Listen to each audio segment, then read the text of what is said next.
Bonjour à toutes et à tous et bienvenue dans ce deuxième et dernier épisode des hors-séries de Lucarne Opposée, des épisodes qui ont été enregistrés dans le cadre du festival L'Autre Football qui s'est tenu à Rennes en fin d'année 2021. Avant de vous laisser vous plonger dans ce dernier épisode, consacré aux chants de supporters, notamment en Afrique du Nord et en Amérique du Sud, je vous invite à vous abonner sur les différentes plateformes sur lesquelles vous êtes en train d'écouter ou de voir ce podcast, notamment sur YouTube, d'y laisser un pouce et des commentaires. N'hésitez pas non plus à nous suivre sur les différents réseaux sociaux. Bonne écoute à tous.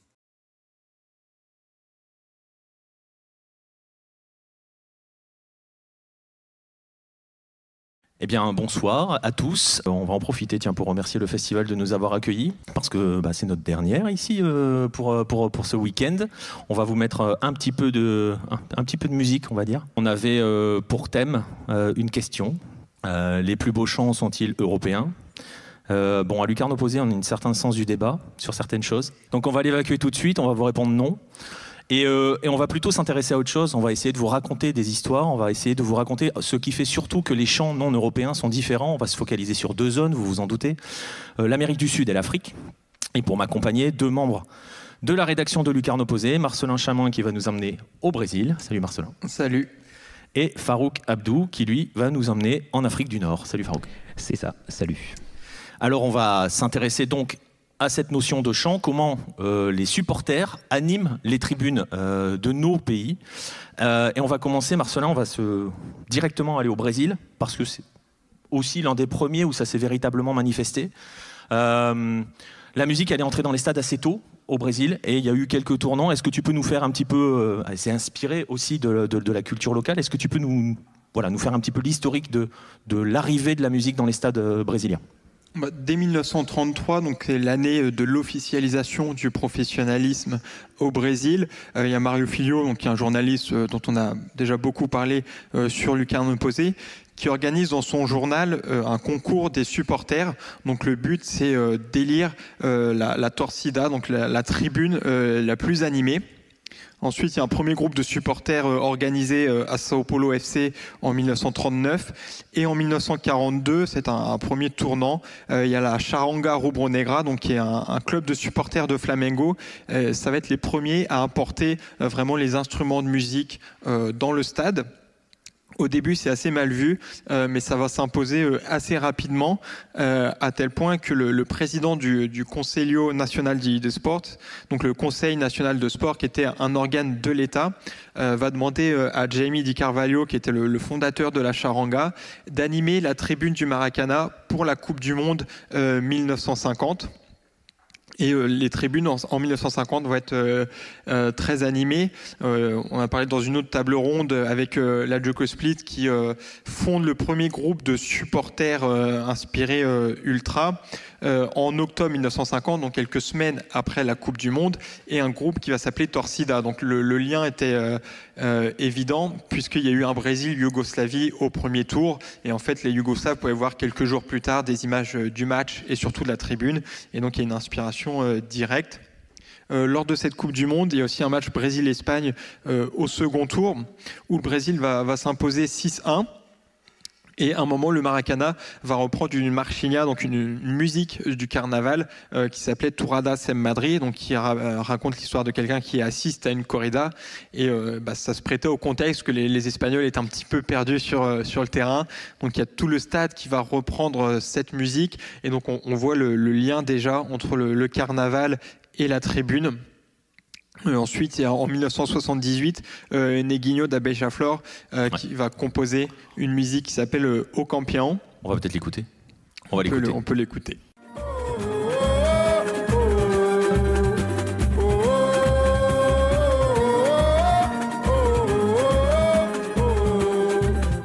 Domingo, eu vou ao Maracanã, vou torcer pro time que sou fã. Et donc, en fait, c'est une musique. Donc, pour la petite histoire, en fait, Neguinho est supporter de Flamengo, donc un club de Rio. mais il compose cette musique pour un ami qui supporte Vasco, le club rival. Et donc au début, les paroles étaient dimanche, je vais au Maracana supporter Vasco. Mais en fait, Neguinho se rend compte que la chanson peut être un succès. Et il va remplacer Vasco par dont l'équipe dont je suis fan, l'équipe dont je suis fan, qui était beaucoup plus neutre. Et du coup, il avait raison, parce qu'en fait, c'est les supporters de Flamengo qui vont s'emparer de cette ère en premier. Ils remportent le Brasileirão en 1980 et ils vont reprendre ce chant. Et comme il avait mis l'équipe dont je suis fan, d'autres supporters vont ensuite reprendre cette ère aussi, en changeant parfois le « je vais au Maracana » par le stade concerné. Donc il y a Vasco qui va le faire avec le São Januário, l'Atlético Mineiro avec le Mineirão, et aussi Corinthians et São Paulo qui vont remplacer Maracana par Morumbi. Mais pour ces plusieurs groupes de supporters, on retrouve le même air. Et voilà ce que ça donne.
Et elle entre directement dans les stades.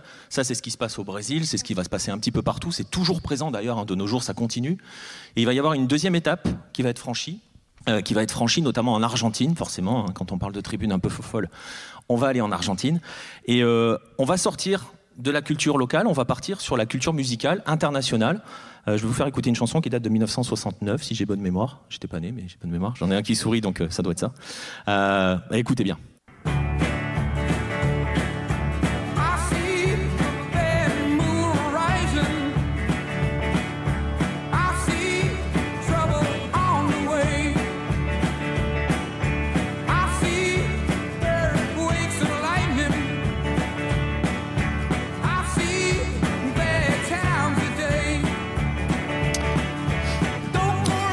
Alors je pense que vous reconnaissez l'air, enfin, peut-être que vous ne connaissez pas cette chanson, c'est Bad Moon Rising de Creedence Clearwater Revival, plein dans les années 60. Je ne sais pas si vous avez reconnu l'air, peut-être ou pas, ou si vous êtes habitué aux musiques des stades. Je vais juste vous rafraîchir la mémoire, c'était un tube en 2014 qui va faire très plaisir à mon voisin. Voilà ce que c'est.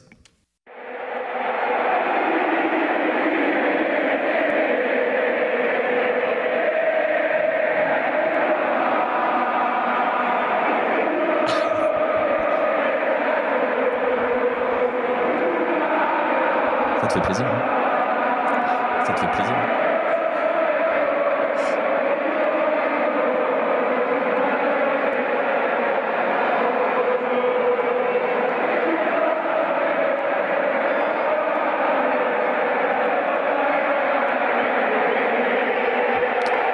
Voilà, vous l'avez peut-être reconnu, c'est Brasil décimé que se siente, c'était le tube de la Coupe du Monde 2014. Les Argentins n'ont fait que chanter ça durant toute la Coupe du Monde qui se tenait au Brésil. Tout de suite, on voit il y a une appropriation d'une musique, voilà, d'une chanson de rock des années 60.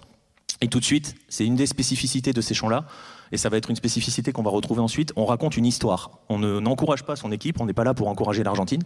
On est là pour raconter une histoire, et dans cet extrait, enfin dans cette chanson, il est question d'un Brésil-Argentine de 1990. On y décrit justement le but de la victoire de l'Argentine sur le Brésil dans la Coupe du Monde 1990. Et vous comprenez pourquoi ils l'ont entonné tout le temps. Là où on était au Mineirão, donc on était à Belo Horizonte, on était au Brésil. Ils n'ont pas cessé. Et cette chanson-là a été initialement lancée par un groupe de supporters, par une barra argentine, un groupe qu'on est obligé d'évoquer, on est même obligé d'évoquer quasiment qu'eux, quand on parle de supporterisme en Argentine et de création musicale. Ce groupe, c'est San Lorenzo, et je vais vous faire écouter ce que ça donne version San Lorenzo.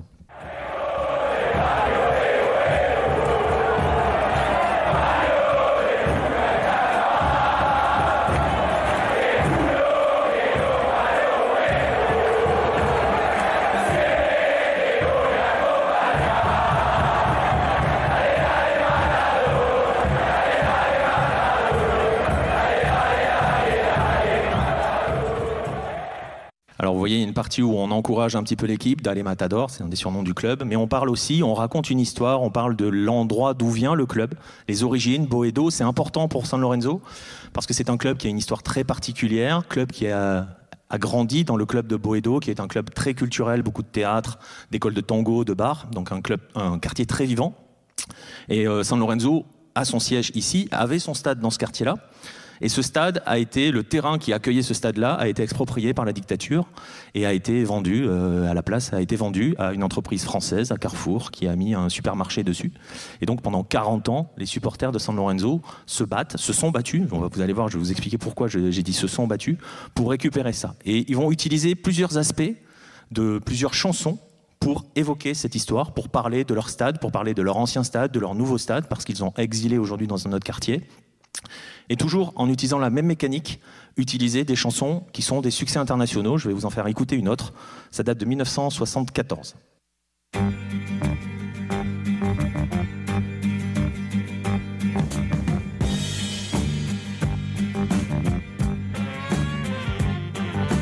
Hoy en mi ventana brilla el sol y el corazón se pone triste contemplando la ciudad.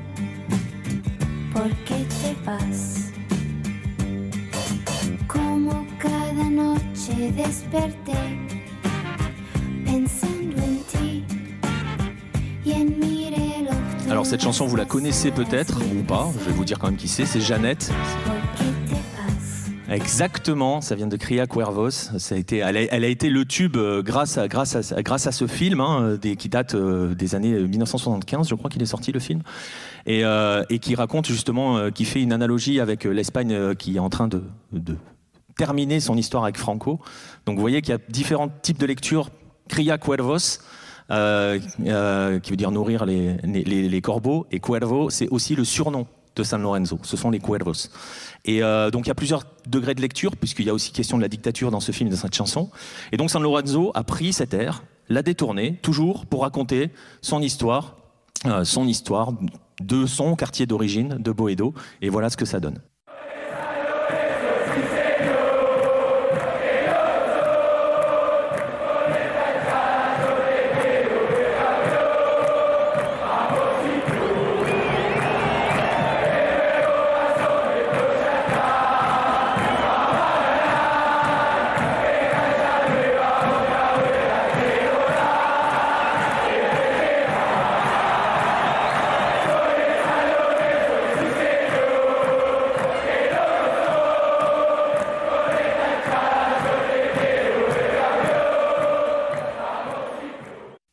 Voilà, Soy de San Lorenzo, si senior, que tu as un petit peu entendu au Maroc, pendant la Coupe du Monde des clubs.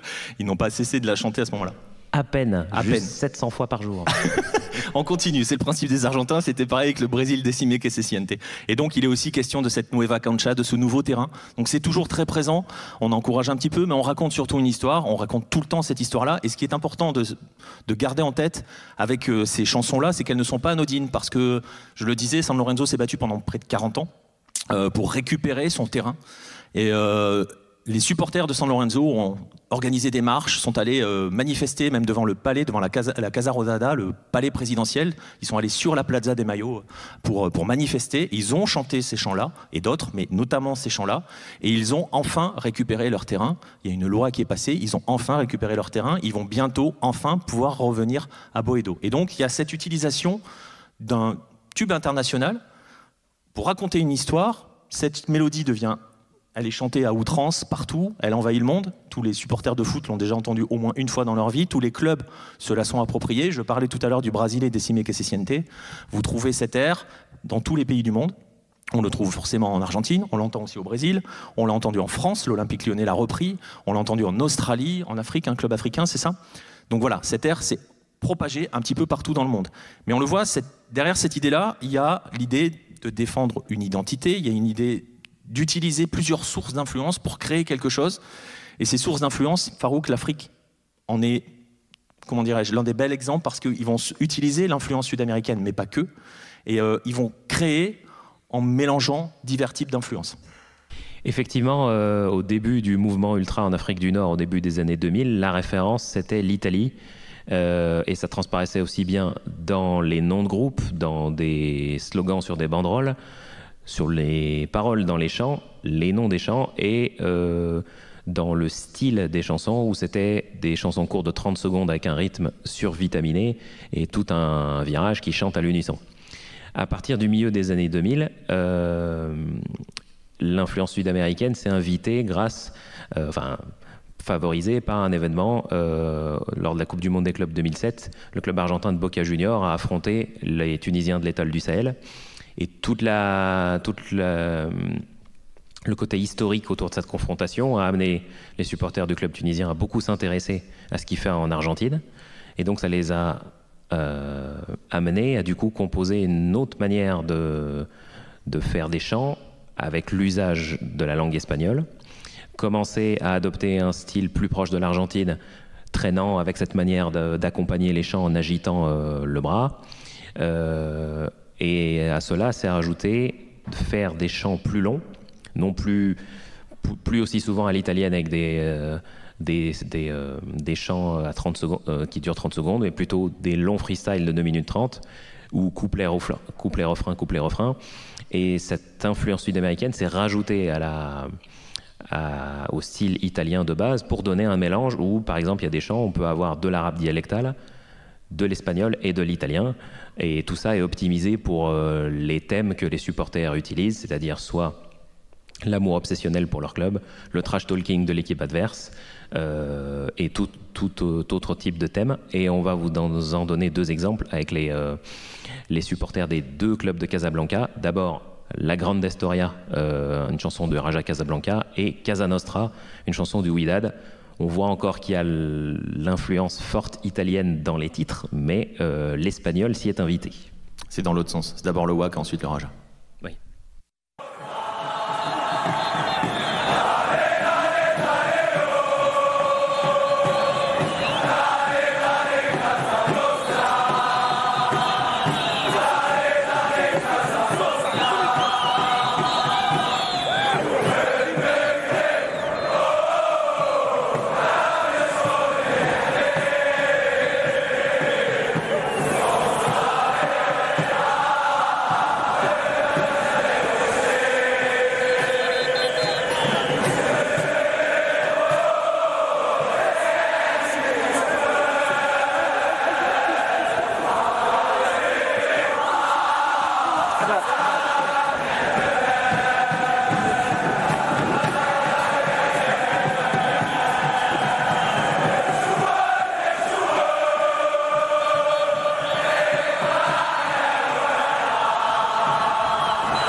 très sudam. Hein. Très, très sudam. Mais on le voit. Donc, il y a toute cette culture qui se propage, ou ce mélange des musiques, avec quand même un point commun. Marcelin, je vais revenir vers toi. Toute cette création se fait dans un but aussi défendre une identité, toujours raconter une histoire qui est ce que l'on est, en fait, qui fait ce que le club et ce que les ultras sont par rapport à ce club-là. Défendre cette identité. Oui, ça se retrouve beaucoup dans les paroles. Là, on a parlé des chants qui s'inspirent d'une musique avant, et il y a aussi parfois des créations des supporters. On a aussi abordé le monde ultra dans une autre table ronde, et ce sont des personnes qui ont passé beaucoup de temps, que ce soit en déplacement pour aller voir les matchs à l'extérieur, ou dans leurs locaux pour, par exemple, faire des tifos. Et au Brésil, il y a toujours des membres des Torcidas Organizadas qui vont avoir des instruments. Donc il y en a qui vont jouer de la musique, et puis il y en a qui aiment inventer des paroles. Donc ça va se faire dans le bus, par exemple. Il y en a un qui va inventer une parole, et puis après il y a plusieurs versions qui s'améliorent comme ça au fil du temps. Et après il y a une musique qui peut s'imposer au bout d'un moment dans le stade, et tout le monde va la reprendre. Donc là, je pense un exemple, c'est le Corinthians. Il y avait par exemple un supporter qui s'appelait Antonio Veiga qui avait écrit les paroles d'une chanson maintenant très populaire le titre c'est Luco Porti. Et le club avait justement utilisé cette phrase dans des produits marketing. Et du coup, le supporter avait attaqué le club en justice, ce qui était assez mal passé auprès de la Torcida Organizadas qui s'appelle Gaviões da Fiel, qui est un groupe de supporters du Corinthians, mais qui est aussi une école de samba de São Paulo. Donc là aussi, c'est le meilleur exemple des liens du mélange, entre tribune et carnaval. Et justement, en 2010, pour le centenaire du club, cette école de samba avait composé aussi une musique qui s'appelait Minha Vida, Minha História, Meu Amor, qui est aussi reprise maintenant par les supporters dans le stade. Et on va écouter Luco Porti du Corinthians.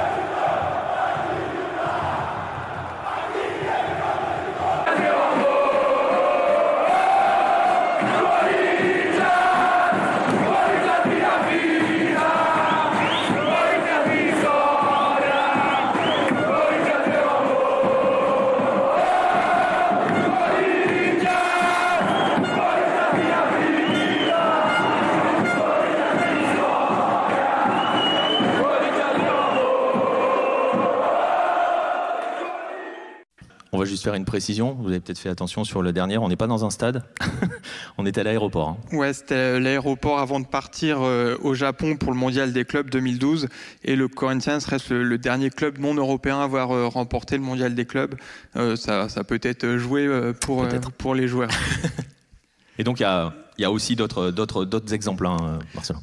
Oui, on parlait des ultras, des Torcidas Organizadas. Il y a aussi des amitiés entre groupes de supporters de différents clubs.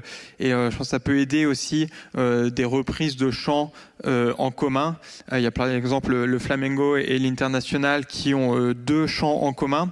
Donc on a parlé de la samba, mais il y a aussi un groupe de pop rock où il y a une chanson commune pour l'International et Flamengo. Et puis il y a aussi une reprise de Tema da Vitória. Donc c'était un air qui avait été demandé par la Globo qui diffusait le Grand Prix du Brésil. Donc ils voulaient une musique pour la retransmission, qui a été ensuite utilisée pour les victoires des Brésiliens en F1. Donc d'abord Nelson Piquet, mais après surtout Ayrton Senna. C'était vraiment un rendez-vous pour les Brésiliens le dimanche. Et donc cet air a aussi été repris, que ce soit par l'International et Flamengo. Eh ben on va l'écouter.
cette création musicale, Farouk, pour raconter, pour défendre son identité, pour affirmer, j'ai même plus envie de dire, son identité, on la retrouve évidemment très présente en Afrique du Nord.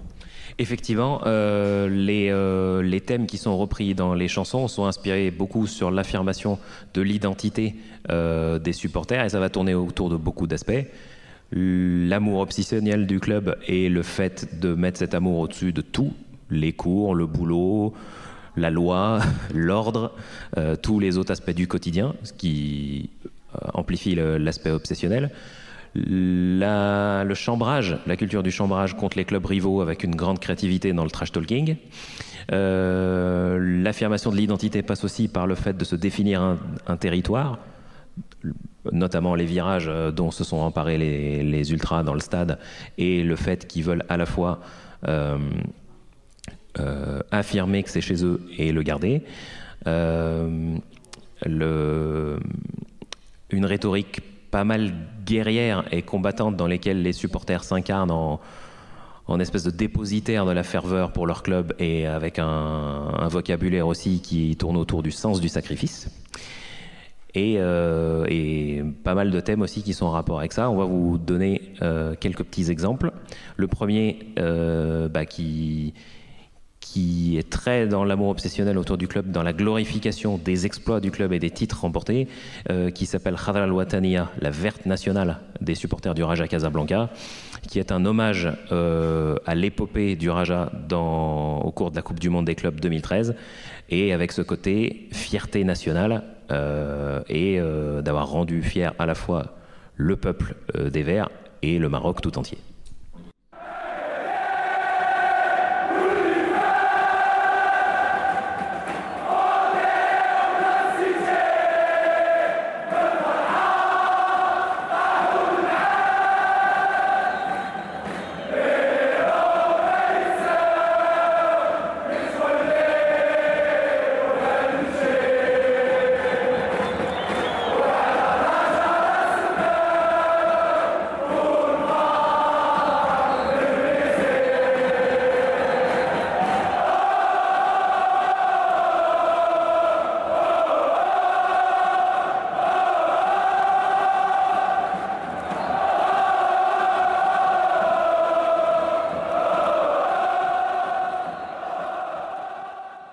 Autre exemple. Le deuxième extrait qu'on va entendre, c'est Couleur Yejri Fidemi. Cette couleur circule dans mon sang, des supporters du Wydad Casablanca, qui jouent en rouge. Donc le lien métaphorique entre le rouge et la couleur du sang est assez évidente.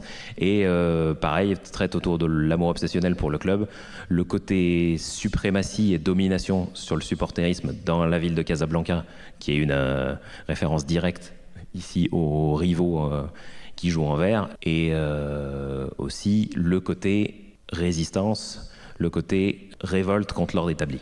On écoute.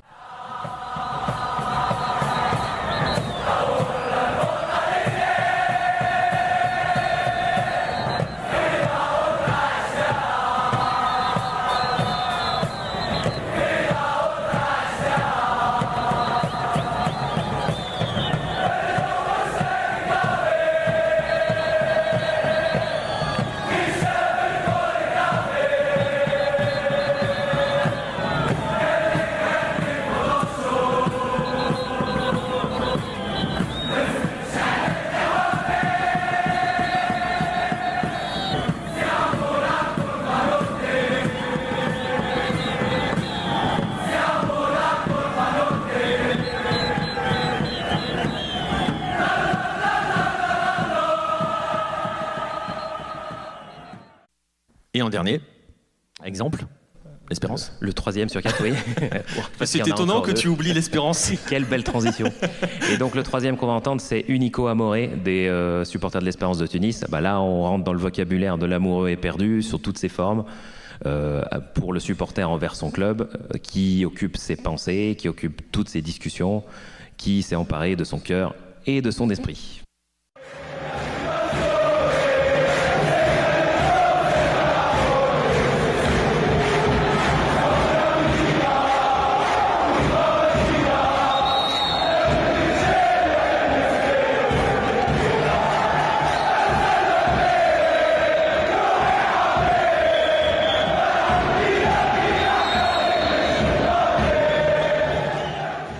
fait pas ça qu'au foot, hein. Je te coupe 2 secondes, on fait pas ça qu'au Petite foot. précision, vu que les clubs sont omnisports et que c'est les mêmes supporters de toutes les sections, toutes les chansons qui sont composées pour venir encourager l'équipe de foot vont être utilisées pour aller soutenir le handball, le volley et tous les sports collectifs possibles. Il y a un dernier exemple? Et le dernier exemple, c'est celui des supporters de l'Étoile du Sahel, Souss El Mdina, la ville de Souss, qui est en gros... on se déplace partout, en nombre, on fait ce qu'on veut, et voilà, on va écouter. je pense que ça suffit comme description.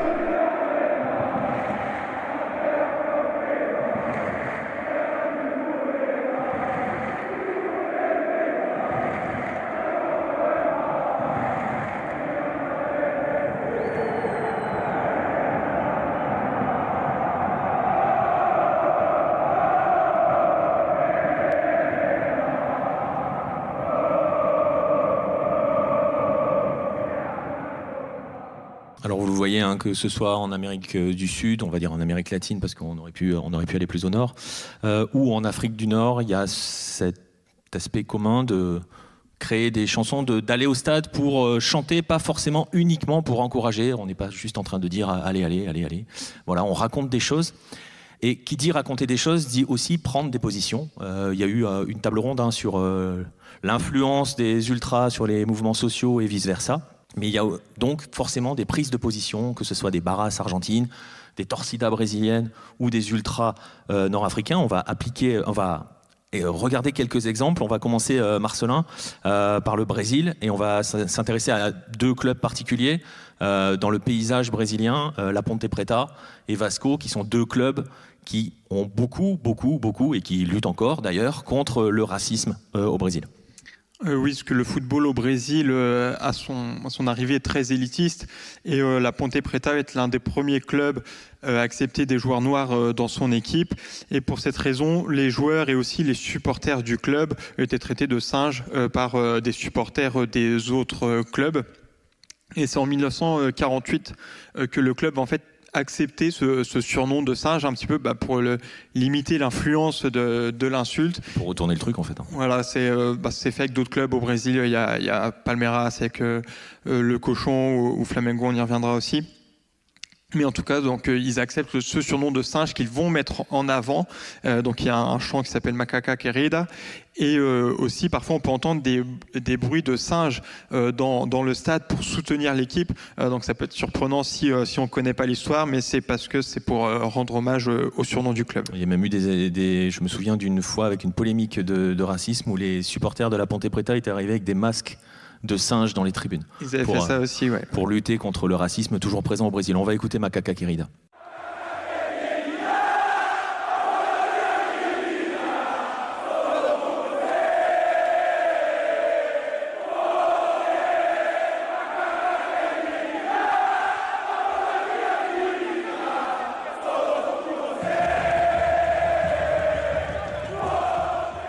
Et donc il y a le deuxième exemple qu'on évoquait, Vasco.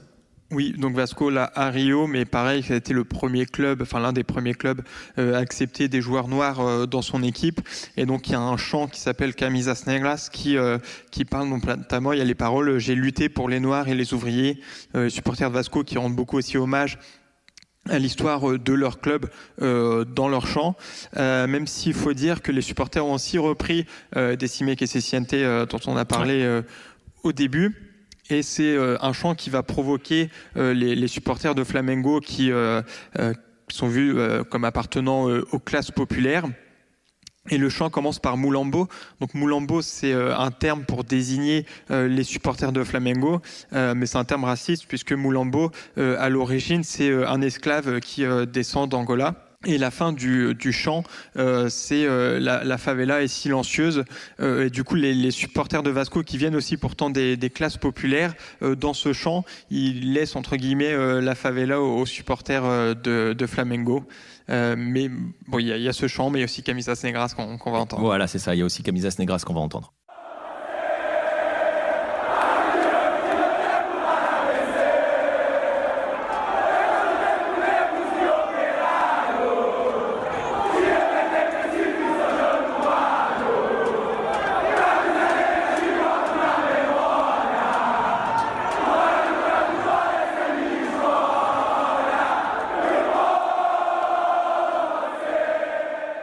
sur un air très argentin.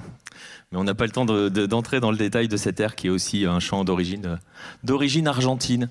Farouk, tu as évoqué dans une autre table ronde justement sur cette relation entre les ultras et les mouvements sociaux, c'est l'engagement dans certains chants qui sont pris en Afrique du Nord. Et ben là, on va pouvoir l'illustrer par des images et par des sons. C'est donc aussi le cas en Afrique. On raconte en Afrique du Nord, les chants servent aussi à raconter la réalité sociale. Effectivement, les chants composés par les ultras, si on sort du cadre classique du supporterisme et de l'amour pour le club et les thèmes qu'on a évoqués, peuvent aussi être utilisés pour soit s'exprimer sur la situation sociale d'un pays ou pour faire des chants un peu plus revendicatifs. Et ça va être incarné par les 3 extraits qu'on va vous décrire. Le premier, c'est le chant des supporters de l'USM Alger, la Casa del Mouradia, qui est devenu l'hymne des manifestations en Algérie en 2019 contre le 5e mandat du président Bouteflika. Et en gros, ce chant est sorti des stades pour devenir un chant de ralliement pour les manifestants durant toutes les semaines où chaque vendredi, les manifestants sortaient se mobiliser contre le 5e mandat. Et du coup, ce chant-là est devenu un petit peu l'hymne officiel de ces revendications. Le deuxième chant qu'on va entendre, c'est le chant des supporters du Casablanca, Fibledi del Mouni, victimes d'injustice dans mon pays, qui prend la posture d'un jeune qui exprime sa lassitude vis-à-vis de la situation socio-économique du pays et ce que ça induit pour le manque de perspective pour la jeunesse. Et du coup, avec un côté qui transparaît plutôt une profonde lassitude et qui est plutôt une complainte qu'une revendication. Et le troisième chant qu'on va entendre, c'est Yahyatna, notre vie, des supporters du club africain. Pour situer le contexte, au cours de l'année 2019 en Tunisie, il y a eu toute une série de faits divers tragiques et chaque fait divers pointait un dysfonctionnement précis dans le pays au niveau soit du transport, de la santé, des infrastructures qui ne sont pas au niveau, la corruption et plein de maux sociaux. Et ça a inspiré les supporters du club africain pour faire une chanson sur le sujet, rendre hommage aux victimes et un petit peu pointer directement ces dysfonctionnements et leurs conséquences sur la vie dans le pays et la société. On va les écouter.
Alors on va juste préciser sur le dernier parce que c'est un pan qu'on ne va pas aborder, mais ça dépasse le simple tour des stades. Les chants de supporters sortent des stades, puisque là c'est une version album. Effectivement, les ultras, pour faire la promotion de leur création et faire en sorte que les jeunes les apprennent avant d'aller au stade, enregistrent des versions studio et des versions unplugged des chansons. Et là, pour le coup, comme la 3e chanson a été composée au début de l'année 2020 et qu'il n'y a pas vraiment eu des conditions optimales pour la chanter au stade pour les raisons que vous devinez, forcément, on n'a pas une version live stade, mais on a mis la version enregistrée en studio. Voilà, exactement. Et avant de conclure avec 3 petits autres chants, on va en profiter. Si vous avez des questions à nous poser par rapport à ces chants-là, à cette façon dont on anime les tribunes en Amérique du Sud et en Afrique du Nord. Si vous avez des questions, n'hésitez pas. Il y en a une. Bonjour.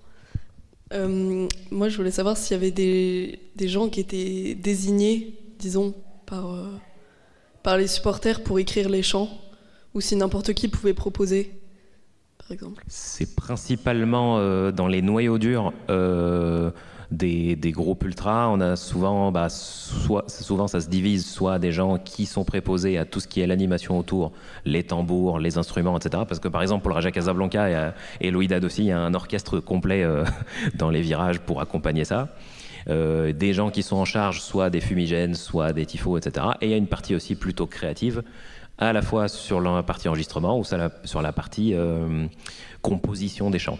Il arrive aussi que, en inspiration d'un fait qui peut s'être produit dans un stade, il y a un slogan qui part un peu comme ça en impro et qui puisse être repris et modifié pour que ça fasse une chanson à frais. Mais effectivement, dans les noyaux durs, il y a des éléments plus créatifs qui sont pas préposés à ça, mais qui sont plus forts. Ouais, c'est généralement le cas. Je sais pas, Marcelin, tu diras pour le Brésil, mais l'Argentine, si on parle par exemple de San Lorenzo, voilà, c'est le noyau dur de la Barra. D'ailleurs, c'est très organisé, tout est très pyramidal dans ces systèmes-là. Et même la chorégraphie dans le stade est très organisée, c'est-à-dire que si un jour vous avez la chance d'aller, peut-être dans leur nouveau stade, mais pour l'instant c'est le Nuevo Gasómetro, si vous y allez, les supporters sont déjà là, mais l'entrée de la barra, c'est-à-dire ceux qui arrivent avec aussi le noyau dur, ceux qui arrivent avec les tambours, les trompettes, les instruments de musique, c'est une cérémonie, c'est-à-dire qu'on sait quand la barra arrive, il y a une sorte de marche, et elle entre dans le stade, et c'est elle qui justement fait entrer la musique dans le stade. Donc tout vient vraiment de ce noyau dur, de cette organisation-là. Et pour les avoir vus au Maroc, on les entend arriver de loin. Ouais, ils sont incroyables. Et on sait qu'ils vont faire ça tout le match. Oui, parce que c'est leur spécificité. Les Argentins, en fait, vous le devinez un petit peu, et Farouk en a parlé sur le côté le long des chants, le rythme long. Une chanson argentine peut durer, là on vous a mis des extraits, mais ça peut durer un quart d'heure. Ils peuvent chanter la même chose pendant un quart d'heure, et ça monte en continu. Le Brasil Decime que se siente au Brésil, ça ne faisait que monter, et ça continue, ça s'arrête jamais. Si vous avez entendu, ça se terminait par Maradona es más grande que Pelé, et à chaque fois c'est un moment où on le crie pour redémarrer encore plus fort le chant, et ça ne fait qu'augmenter. C'est terrible, Marcel, quand on n'est pas pour l'Argentine. Et sur les groupes les plus créatifs, par exemple les groupes au Maroc dont on a mis des principaux extraits, le Raja et Loïdad, les groupes ultras ont maintenant 16 ans d'existence. En gros, s'il y a 3, 4, 5 chansons composées par an et la créativité augmente, maintenant ils ont un double album qui pourrait potentiellement chanter. Il faudrait 2 matchs pour tout chanter, quoi. Donc il y a de quoi faire. Ouais, c'est une création permanente. Et au Brésil, c'est pareil. Et au Brésil, c'est pareil. Ça va plutôt être des membres importants du groupe qui vont faire les paroles, ou en tout cas, ils ont plus de chances que leurs paroles vont fonctionner, même si c'est pas non plus exclu que ça soit quelqu'un d'autre qui va proposer une parole qui va fonctionner. Mais en règle générale, ça peut plutôt être le noyau dur. Voilà, d'autres questions? Ouais. Non, c'était très complet, et puis c'était super intéressant parce que moi je connaissais un peu les chants du Chili pour avoir été dans leur tribune dans la Coupe du Monde féminine de 2019, et c'est vrai qu'il y avait énormément d'ambiance alors qu'ils étaient seulement une trentaine, donc j'imagine pas dans un géant stade tout ça. Donc le chichichi, les lélés, c'est bon, il est maîtrisé. Ouais, carrément. Mais par exemple, la sélection chilienne est moins créative. C'est vraiment leur chant, c'est chichichi, lélé, il va chiller. Ça s'arrête là. Sur les clubs, c'est différent. Sur les sélections, parfois, c'est un petit peu différent. Il y a pas forcément. Il y a vraiment que l'Argentine qui est particulière sur les chants, où là, ça va toucher même la sélection. Là, ils viennent de gagner la Copa América. Ils ont déjà créé un nouveau chant pour l'année prochaine, pour la Coupe du Monde l'année prochaine, qui sont en train de commencer à nous faire entendre. On commence à l'entendre sur les télés argentines. On l'a entendu au stade lors du match Argentine-Bolivie le week-end dernier. Donc on sait que ça va être le truc qu'on va entendre 55 fois par jour, non par minute au Qatar.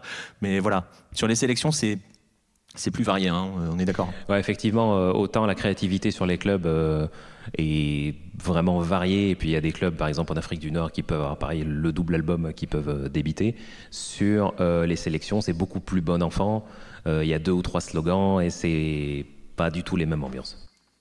Pareil au Brésil. Hein. Bah pareil, oui, il n'y a pas de groupe de supporters de la sélection, donc c'est assez individuel la façon de supporter l'équipe nationale au Brésil. Ouais, ça se lance comme ça. D'autres questions ? Non, c'est bon. Très bien. Bon, bah écoutez, messieurs, on va conclure avec une question toute simple. On a parlé beaucoup de musique et de chant. On a vu que ça ne servait pas forcément qu'à encourager. Voilà, j'espère que vous avez pu toucher du doigt que les chants étaient beaucoup plus riches et variés qu'ailleurs. Bon, on a été un peu provocateur en disant que les chants d'ailleurs étaient meilleurs qu'en Europe.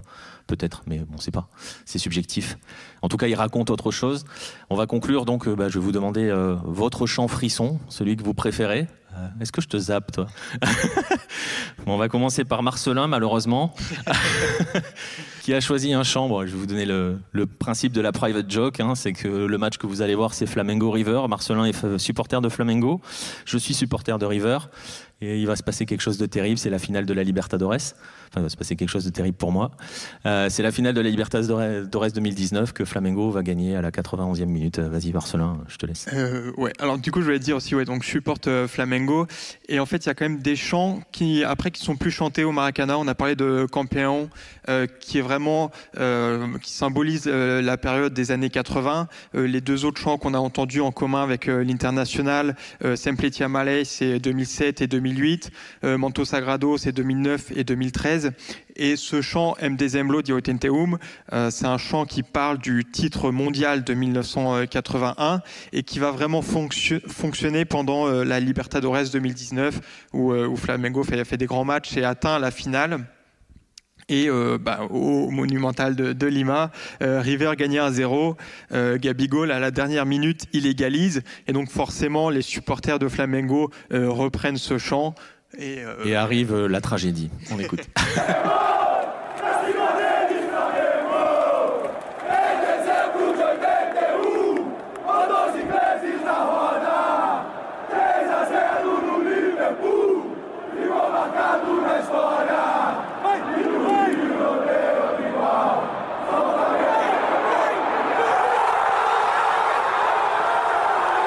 On va pouvoir couper. Voilà.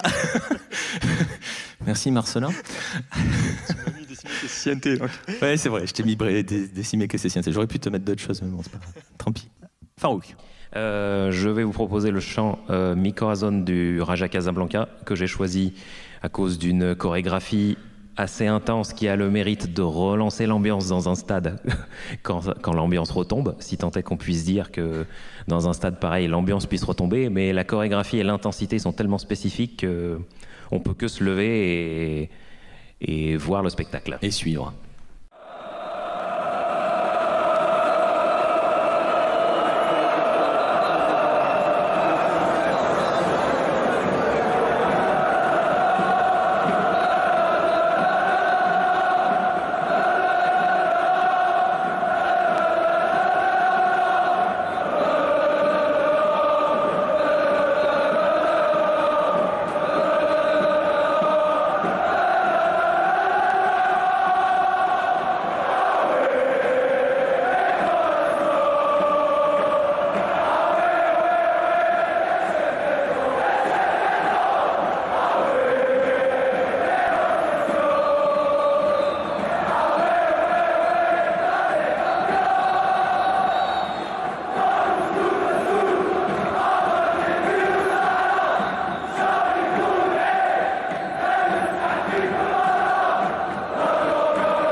C'est la version un peu plus animée du quand le virage se met à chanter, quoi. Et le dézoom évidemment favorisant le fait que ils sont 50, non ils sont 100, non ils sont 2000, non ils sont 15 000, qui rajoute ce côté spectaculaire et intense. Voilà, et on va terminer, peut-être parce qu'on est à Rennes, hein, on va finir avec du rouge et noir, il y en a eu beaucoup. On va terminer avec un chant qui vient d'un, on peut le dire, un petit club de l'Interior en Argentine, de la province concrètement, qui vient de Santa Fe, Colón. Colón qui a réussi un exploit immense en 2019, qui s'est hissé en finale de la Copa Sudamericana, l'équivalent de l'Europa League concrètement, donc la deuxième compétition de club sud-américaine. C'est un club qui n'avait jamais rien gagné de majeur d'ici là, jusqu'ici. Ils ont perdu cette finale-là, mais et vous allez voir, ils se sont rendus au Paraguay pour cette finale, ils jouaient une équipe équatorienne. Vous allez voir qu'ils sont un tout petit peu nombreux les Argentins dans le stade, à peine, c'est-à-dire que le stade est entièrement argentin, ça a été des caravanes incroyables pour y aller. Et en avant-match, la Confédération a invité un groupe, Los Palmeras, que vous voyez ici, qui sont un groupe de là-bas, vous voyez qu'ils sont en rouge et noir, aux couleurs du club, qui chantent l'un des hymnes de ce club, Soy Sabalero. Sabalero, c'est leur surnom. Et vous allez voir ce que ça donne, avec des images vues du stade. Et c'est le chant frisson de 2019.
Soy Sabalero 2019 Colón, et c'est là-dessus qu'on va vous laisser. Merci messieurs.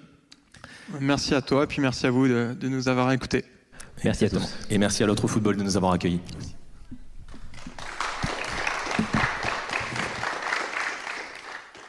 Voilà, c'est ainsi que se concluent ces 2 épisodes des hors-séries de Lucarne Opposée, des émissions qui ont été enregistrées dans le cadre du festival L'Autre Football qui se tenait à Rennes en fin d'année 2021.